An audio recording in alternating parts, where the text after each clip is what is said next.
Bueno, pues estén atentos porque, como decía Alfonso, hoy nos preocupamos de su ahorro en todos los sentidos. Queremos que les ingresen el IRPF y queremos que paguen menos en las facturas de la luz. Ya saben, además, que enero ha hecho que la factura suba y podría incrementarse hasta 26 euros por persona. Nos acompaña Hernán Martínez, es experto en energía en el comparador Huesquelisto. Bienvenido, ¿cómo estás? Buenos días. Un placer. Y un experto francés de Burdeos, portavoz de la Asociación General de Consumidores. Te voy a llamar Juan y dinos tu nombre en francés, que lo dirás mejor que yo. Jean-Bernard. Pues aquí está Juan, Jean-Bernard, para podernos ayudar y darnos luz, nunca mejor dicho, en un tema que no nos hace ninguna gracia a los consumidores. Porque ha subido mucho. Yo no sé si es porque coincide siempre con el invierno, pero nos pegan unas subidas de luz y de gas espectaculares. Pues desde varios años es noticia cada trimestre, efectivamente casi cada mes, y es verdad que el aumento era previsible porque la energía está subiendo y va a seguir subiendo. Entonces, por eso los consumidores tienen que ellos tomar las riendas y ver que la energía la más barata es la que no consumen, ahorrar, ser eficiente. Y cuando tenemos que consumir, como hemos dicho, pues hay que tener consejos y trucos para intentar consumir menos. Trucos que les vamos a dar a ustedes, y también es importante, si nos están viendo ahora, que vayan al cajón donde guardan las facturas y que cojan la factura de la luz, porque también les vamos a enseñar a leerlas, que a veces tampoco sabemos interpretarlas y pueden haber cosas que no nos cuadren. Y que nos llamen, que nos llamen. Fíjense que el precio en estos primeros días del mes de enero se ha disparado por encima del 35%. Y hay causas, porque yo leo menos producción eólica, el alza de los derechos de la emisión de CO2 y me quedo como el que oye llover. Entonces vamos a explicar esto un poco a los consumidores. Bueno, básicamente el precio del mercado funciona como una lonja de pescado, básicamente. Si hay, me afecta a mi si hay mucha demanda porque hay mucho frío, los precios tienden a subir. Si además se compagina con que haya poca producción, pues los precios suben más. Básicamente hablando, tampoco es por entrar mucho en tecnicismos porque depende de la tecnología que produzca y en qué momento, ¿no? Y una curiosidad, porque esos precios generalmente, eso es lo que yo leo, suben siempre más en España, o España está por encima de la media de los precios de los demás. Bueno, hablamos de los precios de producción. Muchas veces cuando se habla del precio de la factura, estamos hablando solo del precio de producción, que es una parte de lo que pagamos en la factura, no todo. De hecho, eso es aproximadamente un 35%. Ya. Lo que sí es verdad es que cuando suben los precios, todos los medios lo comunican y sale mucho en prensa que los precios han disparado, en este caso, pues un 30%, un 35%. Muchas veces son por factores estacionales, pero otras veces también influye pues el precio de los combustibles o la demanda que haya subido o los derechos de emisión de CO2. O sea, hay muchos factores que afectan a que los precios puntualmente puedan subir. Lo que sí es verdad es que cuando los precios bajan no sale en la prensa. Exactamente. No, se avisa. Y que en enero tuvimos la electricidad más cara de toda Europa. Sí, puede ser. También somos un sistema bastante aislado respecto a Europa. El resto de países están muy interconectados, con los cuales los precios se modulan bastante. ¿Y quién se beneficia, Juan, de todo esto? Pues las empresas productoras y distribuidoras tienen interés y están muy bien actualmente en España. Hay centenares, pero hay grandes que tienen, las 6 grandes tienen 80% del mercado, las conocidas. Y es verdad que la competencia realmente en precios entre esas empresas no es evidente. Muy a menudo nos damos cuenta, como en otros mercados, que la competencia se hace en los servicios añadidos, pero no realmente en los precios. Esos precios, como dicen, solo un tercio del precio es debido a esos precios de la energía, 2 tercios son impuestos, tasa, IVA. Pagamos un IVA de 20% en el 21 en la tarifa. Entonces, es verdad que se benefician, vemos, unas empresas y no el consumidor. Claro, al final tenemos esa costumbre de estar con los más grandes, pero hay otras empresas que también nos pueden suministrar la misma energía. Pues sí, efectivamente, con la liberalización del mercado podemos, los consumidores, o quedarnos con la tarifa regulada de antes, que ha cambiado el nombre, que era TUR, ahora es PVPC, es complicada. Somos unos 44% de los españoles a quedarnos con esa tarifa, o podemos ir al mercado liberalizado y somos más de 50%. Correcto, y ahí es donde Hernán nos va a explicar todo perfectamente. ¿Cómo puedo saber yo, además lo hacéis muy bien vosotros, dónde me puedo ahorrar dinero y cómo lo puedo hacer? Bueno, lo primero es informarte. O sea, mucha gente al final acaba cambiando de tarifa porque un comercial llega a su casa y se la vende. Eso normalmente suele ser una decisión equivocada en el 95% de las ocasiones. Perfecto. O sea, primero, entender la factura, saber qué estamos pagando, en qué mercado estamos, si estamos en mercado regulado o en mercado liberalizado, y después ir a un comparador de precios o informarnos sobre qué tarifa puede ser la mejor para nosotros en función de cuándo consumimos, o si queremos más seguridad en el precio o menos, o si no nos importa tener compromisos de permanencia, ese tipo de cosas. ¿Y tú qué nos recomiendas? ¿Cuál sería la opción si tuvieras que organizar ahora mismo la energía de tu casa, de la casa del castellano manchego medio que nos ve? Que además seguro que la tienes perfectamente. Exacto, queremos copiarte. Lo primero, y que hay mucha gente que desconoce, es que hay una tarifa regulada especial, que es el PVPC, pero de bono social, que se llama, que es accesible solo para personas que tienen vulnerabilidades, por ejemplo, familias numerosas o con pocos recursos, que es una tarifa con un descuento especial y más barata que esa no hay ninguna. Vale. Entonces yo lo primero que le diría a todo el mundo es que verifiquen si realmente pueden acogerse al bono social o no. ¿Al bono social se van a acoger qué personas? Por ¿Qué ejemplo, grupo? una familia numerosa tiene derecho al bono social. ¿Y una persona con ingresos hasta qué cantidad? No te puedo decir exactamente la cifra porque no la tengo en mente, pero depende, ahí nos varemos en función del número de personas en la familia o de varias cosas. Y el bono social nos permitiría un descuento importante en las facturas. Sí. O sea, si tienes acceso al bono social, sin duda deberías acogerte al bono Descuento social. por lo que está diciendo muy importante. Hasta el 50%. 50%, Entonces, hasta un 50% de la factura. Un 25%, un 50%. Y además te da unos derechos, por ejemplo, si no puedes pagar, normalmente te reclaman o podrían cortarte a 2 meses de no pagar la factura. En el bono social son 4 meses. Vale, vamos a pensar que no pertenecemos a ese grupo. No. Vale, lo segundo, con la factura deberíamos ver si estamos en tarifa regulada o la tarifa regulada o en el mercado liberalizado. Entonces eso es tan ¿Y eso fácil. cómo lo sé yo? Pues coges la factura y buscas si pone PVPC por algún sitio. PVPC. PVPC es el nombre de la tarifa regulada. Pero es que me lo voy a apuntar ahora mismo. Es precio voluntario del pequeño pequeño consumidor y 62% de los españoles no saben si están en el mercado liberalizado. Vale, yo veo o no. que tengo PVPC. Ahora, ¿qué hago? O sea, la mayoría de los españoles estamos ahí, en el PVPC. Sí, bueno, el 40% están en PVPC, pero el 60% no saben si están en un PVPC o no. Yo soy del 60%. Venga. Vale. Entonces, primero tenemos que entender qué es el PVPC. El PVPC es un precio que está regulado por el gobierno y que marca para cada hora del día un precio de la energía diferente. ¿Eso qué significa? Que no sabemos cuánto vamos a pagar mañana, ni el mes que viene, ni dentro de 2 meses. Es imposible, porque depende de un precio que se subasta a las 24 horas del día siguiente, que varía constantemente. Como y que una depende lonja que has dicho tú. Una Sí, lonja. exactamente igual. Es como si fuéramos a comprar Claro, y cada quisiéramos día va saber a ir cuánto... variando. Oferta-demanda. Eso es. Se define Cuando, así. cuando aparecen en los medios que ha subido el precio del mercado, ese precio del mercado se refleja en ese PVPC, con lo cual tu precio va a subir en una cifra pequeña, pero va a subir.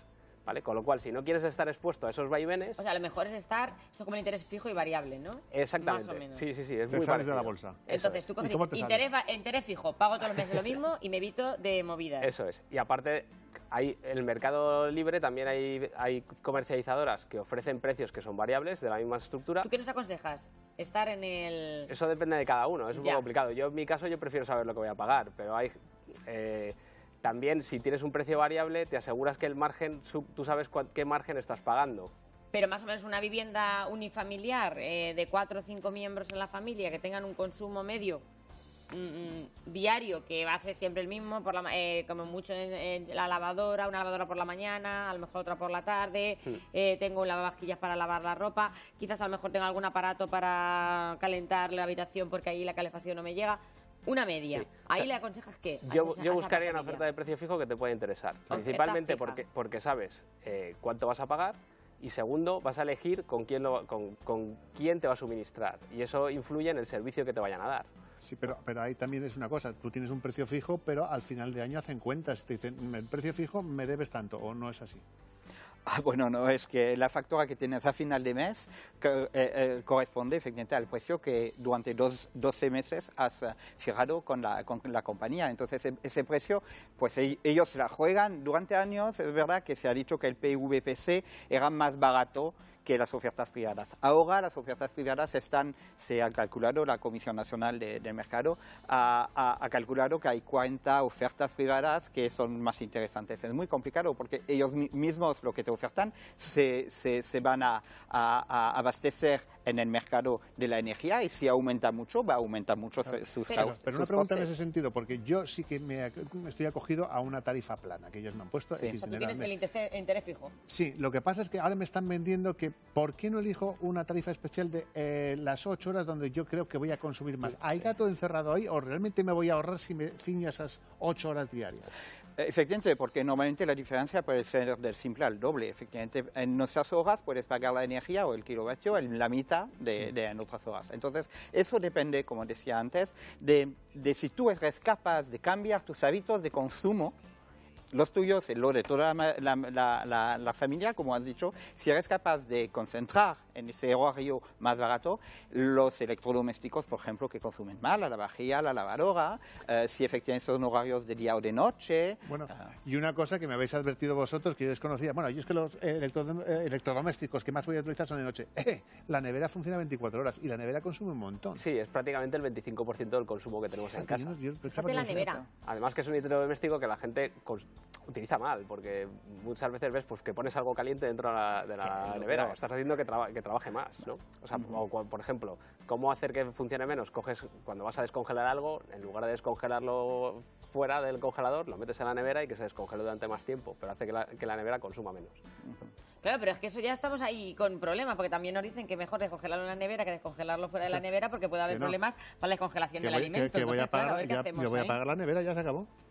Sí, Lo mejor tener una nevera más barato seguro. Una despensa como toda la vida se ha tenido, que se conservaba muy bien los productos. Efectivamente. Pero claro, Juan Adelillo nos llama a la mujer y nos dice, pero vamos a ver, muy bien lo que estáis contando, pero que quién me cuenta esto y quién me arregla esto. ¿Hay algún sitio donde yo me pueda dirigir para... ¿Dónde puede ir Juana? ¿A que le solucionen un poco su percal de factura? ¿Y tal cual? Pues pueden ir a ver en Internet, si son personas mayores que no acceden a Internet, se puede ver con los servicios sociales de las comunidades que podrían ayudarnos justamente para ver si tenemos derecho al bono social, eso es una idea, y después aconsejarnos. Es verdad que es muy complicado en esos casos porque depende de los hábitos de las familias. Para cada tipo de familia y cada tipo de uso de los electrodomésticos hay debería haber una un asesoramiento tarifa. público, yo pienso. Pues en los servicios sociales a menudo lo suelen hacer. Por hacer un inciso, la Comisión Nacional del Mercado de las Comunicaciones tiene un comparador de precios que es un poco técnico, muchas veces es difícil entenderlo, que Listo.es tiene un comparador también de precios que puedes elegir, poniendo tus parámetros de consumo, te puede decir cuál es la tarifa mejor para ti y ayudarte a contratarla. ¿Y es efectivo de verdad? Es decir, sí. ¿te dan datos reales Sí, como con los seguros o como...? Si tú sabes, a ver, si no tienes un dato saber tu consumo exacto, hay veces que no es fácil porque tienes que juntar 12 facturas, ¿no? Y esa cifra no la tiene en mente casi mucha gente. Primero porque no entiende la factura, con lo cual saber cuánto es tu consumo de la factura, mucha gente no sabe hacerlo. Pero con 3 o 4 parámetros simplemente de cuántas personas viven en casa o qué utilización tienes, podemos hacer una simulación de cuál sería tu consumo y recomendarte cuál puede ser la mejor tarifa para ti. ¿Vale? Vamos a hablar también, perdona Alfonso, de los contadores inteligentes, porque hay algo que también me preocupa. Por ejemplo, mi madre, que será también a lo mejor su caso, en el pueblo tiene su contador en la calle puesto, pasa el del contador y hace una lectura. Yo le mando la factura a mi madre, que me la mandan a mí por internet, y dice 30 euros. Hija mía, pues no me han cobrado la luz de este mes. Claro, el siguiente mes le meten el doble. Si tú me estás diciendo que esto va variando y que cada día tú vas pagando en función de cómo va el mercado, entonces esas personas, es decir, la empresa que suministra la electricidad en mi casa y en la suya, son unos listos. Porque al no pasar ese mes, están cobrándola luego más cara. Bueno, a ver, depende de cuándo tengan lecturas. Antiguamente, por ejemplo, cuando no había una lectura, se hacía una estimación. Claro, de la pero lectura, que ahora... que muchas veces no era real, y cuando te hacían un ajuste con la lectura real, la factura se te multiplicaba por 4. Pero para eso están los contadores inteligentes. Con los contadores inteligentes no debería pasar esto. Entonces, ¿por qué pasa, que es la pregunta que yo me hago con el contador inteligente, sigue habiendo estimaciones de facturas? Porque no ha pasado a la persona de leerlo. Entonces es un error de la empresa. ¿Yo podría reclamar eso? Pues no están instalados contadores inteligentes en todos los hogares y además no están todos conectados. En tu factura vas a ver una línea donde vas a ver si tienes un contador inteligente conectado. En ese caso, el cálculo se hace cada hora.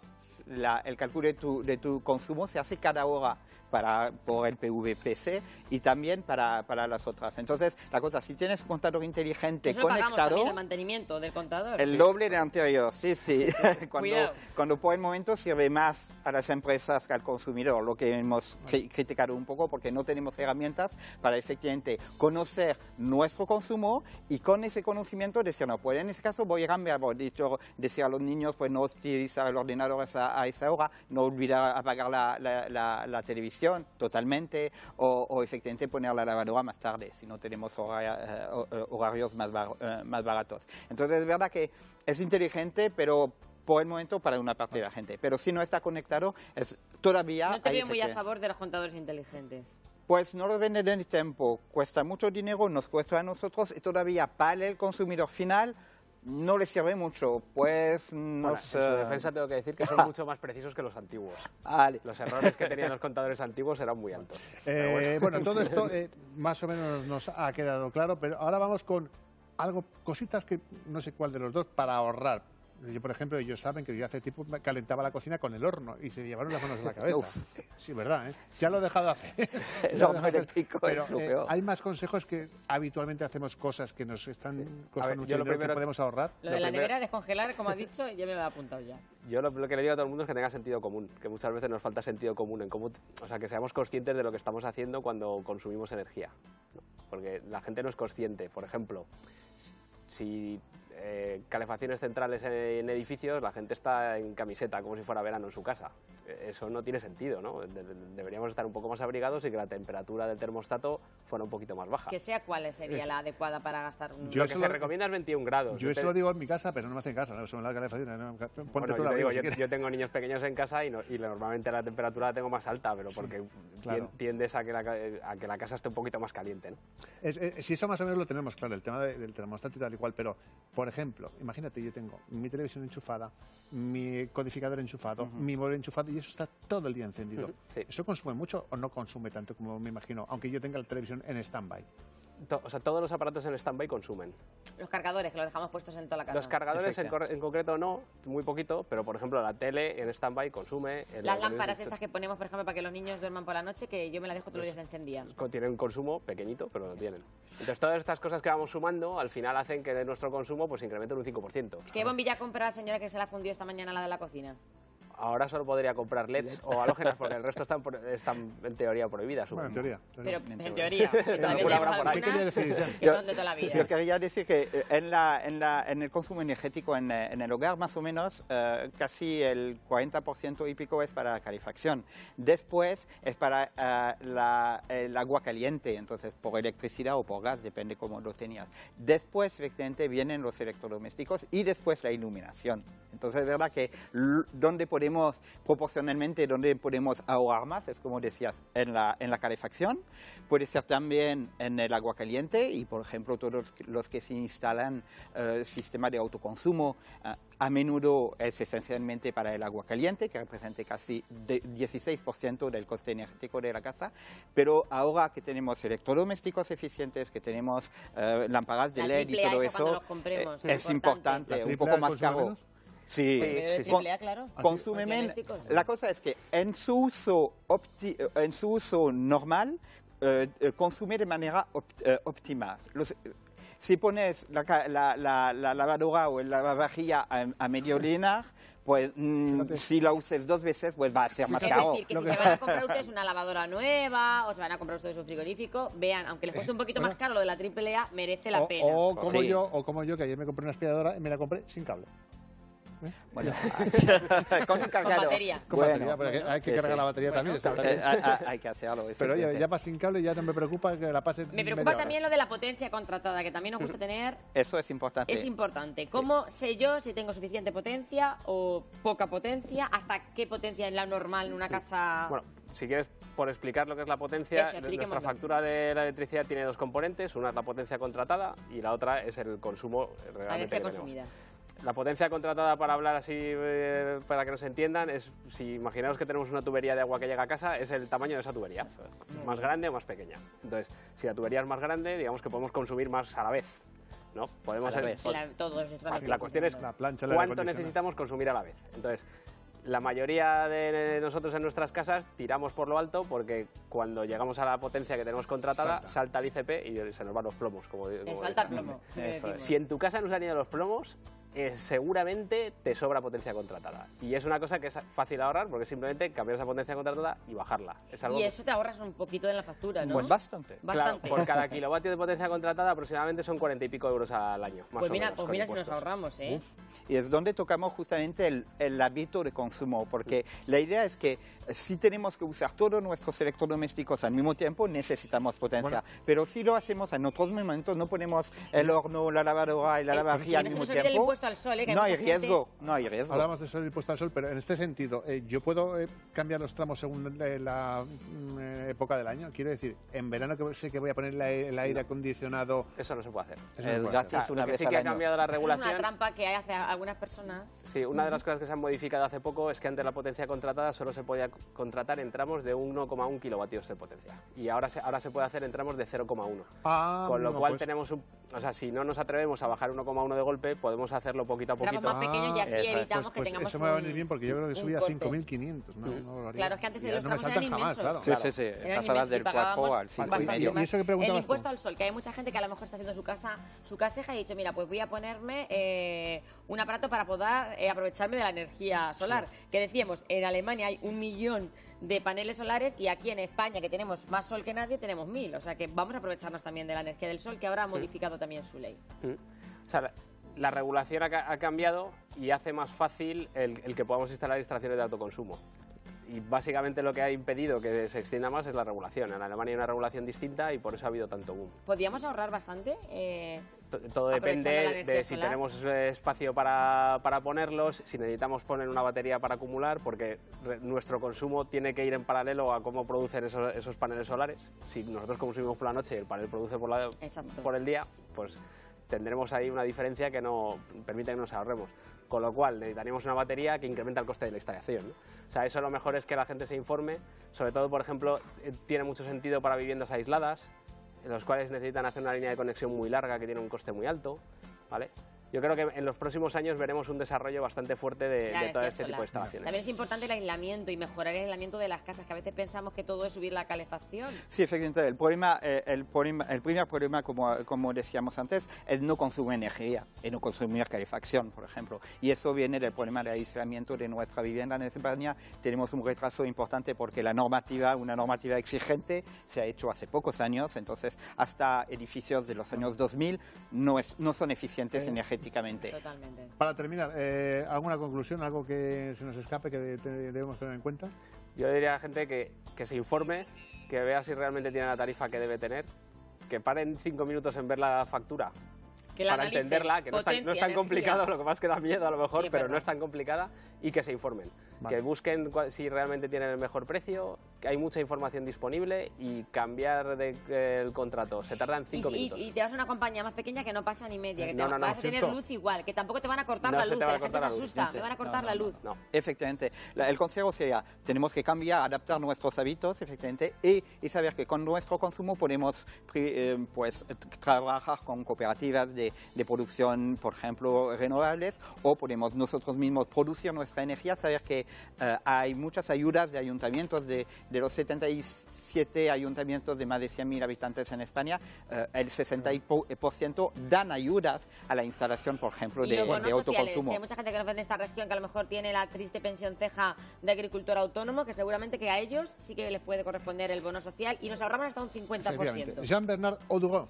Muy bien, portavoz de la Asociación General de Consumidores, muchas gracias. un Gracias placer. por habernos ilustrado un poquito en este tema que es tan importante. Y por supuesto, Hernán Martínez, experto en energía en el comparador de la web Kelista. Ha sido un placer. Muchas gracias. Vuelva Muchas más a gracias. menudo, por favor. Cuando que queráis. nos tenemos que ahorrar dinerito. Sí, es verdad. Gracias. Y ahora, pues, nos vamos con la crónica social y los campos.